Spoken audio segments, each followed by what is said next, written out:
प्रिय दर्शकों, सादर अभिनंदन वंदन।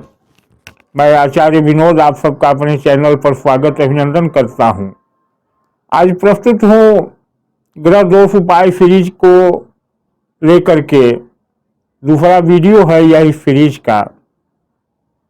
क्या आपके कार्य और व्यवसाय एकदम ठप पड़ गए हैं? कहीं से कोई प्रगति नहीं होती, कोई प्रोग्रेस नहीं हो रही है, कुछ भी अच्छा नहीं हो रहा है जीवन में, कार्य और व्यापार में तरलता नहीं रहती, आप करना कुछ चाहते हैं हो कुछ जाता है, माता से संबंध खराब चल रहे हैं,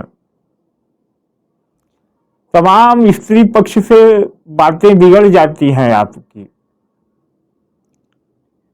जीवन में सुख कहीं से भी मिलता ही नहीं। अगर ऐसा है तो निश्चित मानिए कि यह दोष है चंद्रमा का। चंद्रमा आपका पीड़ित हो रहा है। और यदि आप धनु राशि लग्न के हैं और चंद्रमा पीड़ित होगा तो यह प्रभाव कई गुना अधिक हो जाएगा। माता से संबंध खराब होना, भूमि का बिक जाना, जमीनों का बिक जाना, भूमि भवन के सुख को अर्जित करने में परेशानी होना, बिजनेस या व्यापार में प्रवाह न होना, गति न होना, चल संपत्ति यानी धन के आवागमन में बाधाएं होना, यह कष्ट आम बात है। अगर इस तरह के कोई भी प्रभाव आपको मिल रहे हैं तो निश्चित मानिए कि यह चंद्रमा आपका पीड़ित है। आपके पास अपनी कुंडली हो न हो, आप किसी राशि लग्न के जातक हैं, अगर ऐसा प्रभाव मिल रहा है तो चंद्रमा पीड़ित है। अब इस पीड़ित चंद्रमा को हम कैसे पहचाने कुंडली में?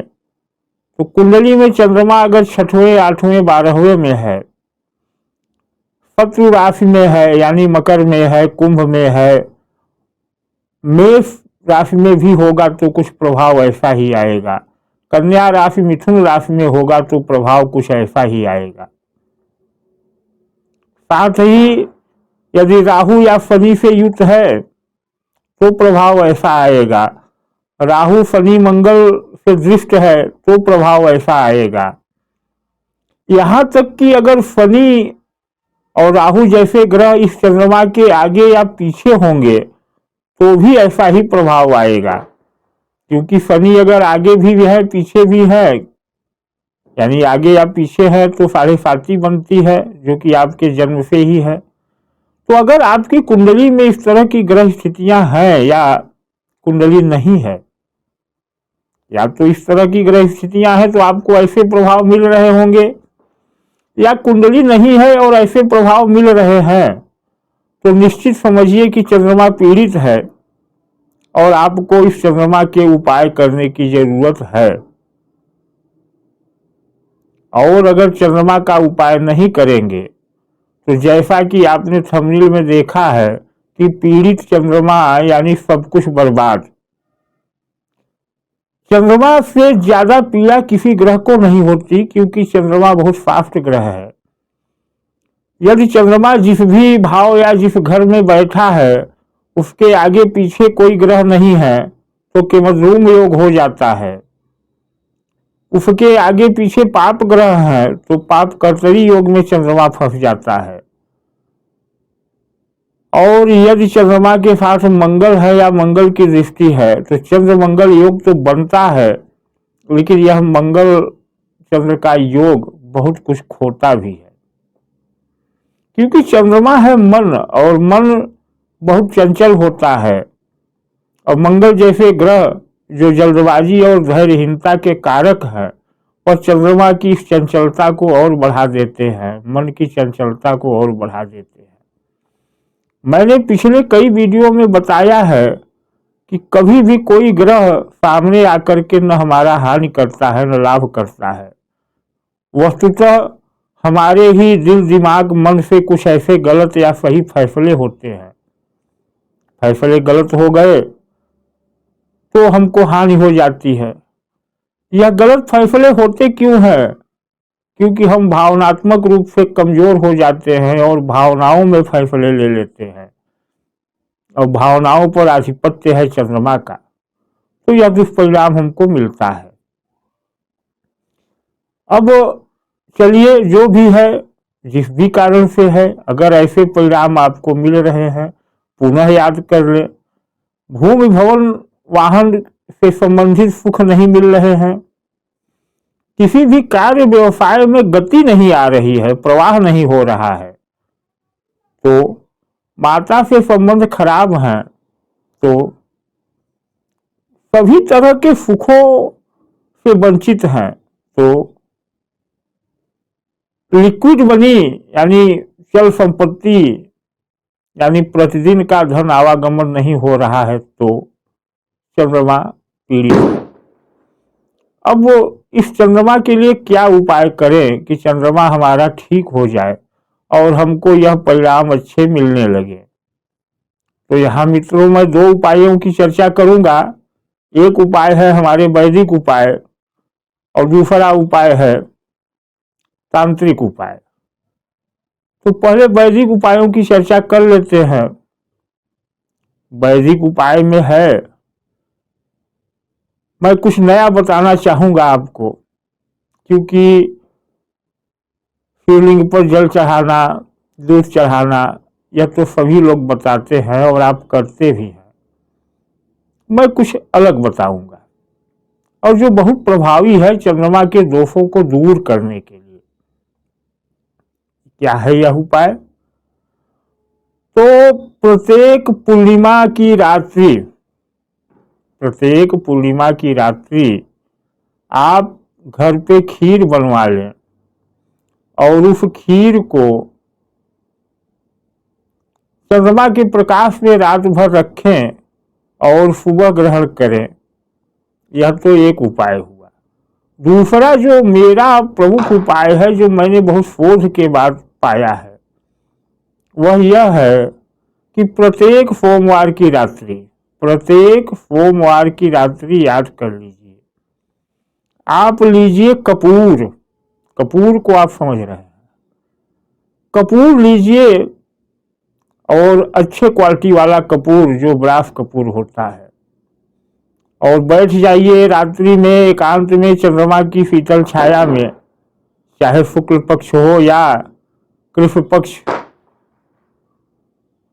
बैठ जाइए और इस कपूर को अग्नि जला करके इसी कपूर का हवन करें और सोम सोमाय नमः का एक माला, इस माला से एक माला जाप करें। एक माला प्रत्येक सोमवार को जाप करें, ओम सोम सोमाय नमः, और प्रत्येक मंत्र पर कपूर के एक टुकड़े की आहुति दें। यह प्रयोग बहुत कारगर होगा। क्यों? क्योंकि कर्पूर गौरम करुणावतारम संसार सारम भुजगेंद्रहारम सदा वसंतम हृदयारविंदे भवम भवानी सहितम नमामि। यह शिव की स्तुति है, लेकिन समझिए कि शिव को कर्पूर बहुत प्रिय है, क्योंकि शिव कर्पूर के समान गौर है और शिव के मस्तक पर चंद्रमा विराजमान होते हैं। समझिए, शिव के मस्तक पर चंद्रमा विराजमान होते हैं, तो यह प्रयोग शिव तत्व को प्रेरित करेगा कि आपका चंद्रमा जो है बलवान हो। आप ओम सोम सोमाय नमः का जाप करें या ओम नमः शिवाय का भी जाप करें, बात दोनों एक ही है। यह तो हुआ वैदिक उपाय। अब मैं तांत्रिक उपायों की बात करता हूं। यह तांत्रिक उपाय, इसका मैं यहाँ संकेत दूंगा, खुल करके नहीं बताया जा सकता, क्योंकि यह तांत्रिक उपाय है, वीडियो पर खुलेआम नहीं बताया जाएगा, लेकिन संकेत मैं दूंगा। संकेतों को समझ लें और अगर उपाय तांत्रिक आप करना चाहें तो आप मुझसे संपर्क करेंगे, तो मैं पर्सनली आपको यह उपाय बताऊंगा। लेकिन संकेतों को समझे कि क्या है यह तांत्रिक उपाय। तो चंद्रमा वृष राशि यानी शुक्र की जो वृष राशि है उसमें उच्च होता है, और शुक्र है भोग, शुक्र है भोग, भोग की राशि में चंद्रमा उच्च होता है, तो यह प्रयोग भोग से संबंधित है। साथ ही शुक्र को समझें तो फिर आ जाकर के वही शिव से जुड़ते हैं, क्योंकि शुक्र की उत्पत्ति शिव से हुई है। यह कथा थोड़ी सी बड़ी है, मैं बता देना चाहता हूँ कि एक बार शिव ने शुक्र को अपने उदरस्थ कर लिया था, और फिर शुक्राणु यानी वीर्य के माध्यम से शुक्र बाहर आए थे। तो संबंध वही बनता है कि शिव से ही संबंध है, और शुक्र की राशि में चंद्रमा उच्च होते हैं। तो यह प्रयोग भोग से संबंधित है। भोग में कुछ ऐसे परिवर्तन करके चंद्रमा को बहुत बलवान बनाया जा सकता है, और बहुत शीघ्र ही। इसके लिए पूर्ण रूप से जानने के लिए आपको संपर्क करना होगा, तो यह उपाय मैं आपको बता दूंगा। साथ ही जो मूल उपाय है कि अगर चंद्रमा से आपको बहुत कष्ट मिल रहा है जैसे मैंने बताए, तो आपको चंद्र यंत्र धारण करना चाहिए, जो यह है। अब इस यंत्र को देखें, मैं बहुत बार बता चुका हूँ। इस यंत्र में यह यंत्र है, और यह एक मुखी रुद्राक्ष है। यह एक मुखी रुद्राक्ष शिव का ही प्रतीक है, यानी शिव के मस्तक पर चांदी का यंत्र चंद्रमा, तो वही स्वरूप यहाँ भी बनता है। इस यंत्र के निर्माण की विधियां मैं पहले भी कई बार बता चुका हूँ, पुनः बता दूं कि 14 दिनों तक उन विभिन्न ग्रहों का जाप होता है जो चंद्रमा को पीड़ित कर रहे होते हैं, और साथ ही चंद्रमा का भी होता है।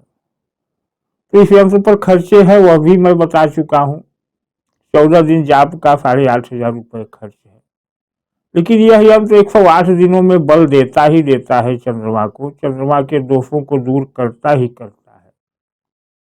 खैर, मेरा मकसद यंत्र बेचना नहीं, आपको सत्य बताना और आपको सही मार्ग दिखाना है। आप पीड़ित चंद्रमा है तो आप कपूर का प्रयोग करें प्रत्येक सोमवार को, आपको निश्चित लाभ मिलेगा। और विशेष विधि जानना चाहते हैं तो हमसे संपर्क कर सकते हैं। तो आज का वीडियो बस इतना ही, और चैनल पर नए हो तो निवेदन है कि चैनल को सब्सक्राइब कर दें, वीडियो को लाइक व शेयर करें। धन्यवाद, नमस्कार।